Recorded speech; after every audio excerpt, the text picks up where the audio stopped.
आप देखिएगा।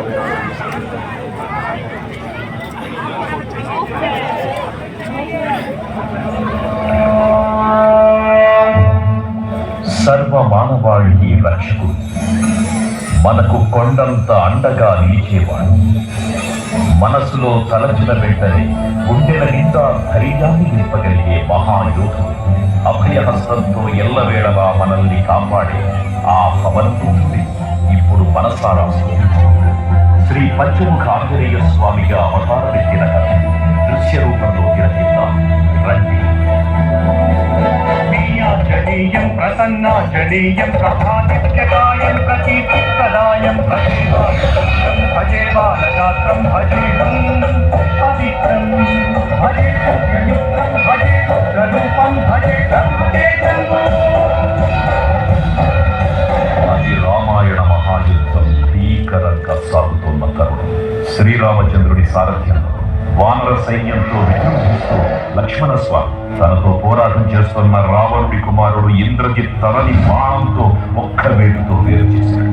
ఇంద్రజిత్ మరణ మీద రావణుడు ఆవేశంతో ఊగిపోయాడు. ప్రతీకారం కోసం పాతాళ లోకాధిపతి తన సోదరుడు అయినటువంటి మహిరావణుడి సహకారం కోరాడు.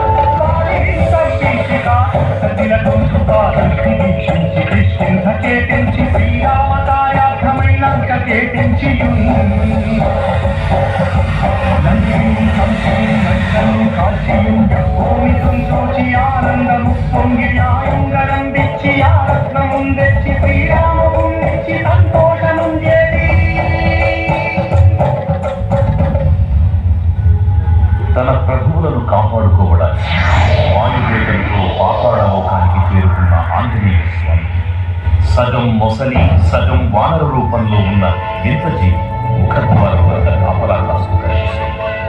ఆ జీవి మకర ధ్వజుడు అనే మహాసముద్రాన్ని దాటుకుంటే నీటిలో పడ్డ వేదవిందు ఒక మొసలి గ్రహించడం వల్ల జన్మించాడని తెలుసుకొని ఆశ్చర్యపోతారు బ్రహ్మాండమైనట్టి ఆ శక్తిని వైచి ఆ లక్ష్మణుందింపగానప్పుడే నీవు సంజీవిని తెచ్చి పౌమిత్రికిన్నిచ్చి ప్రాణంకు రక్షింపగా కుంభకర్ణారులందీరులం పోల శ్రీరామ బాణాగ్ని అనంతలోకంబుడానందమయ్యుండ నవ్వేల నుండి భీషణుడేడు కంతోడు కన్వచ్చి పట్టాభిషేకంబు చేయి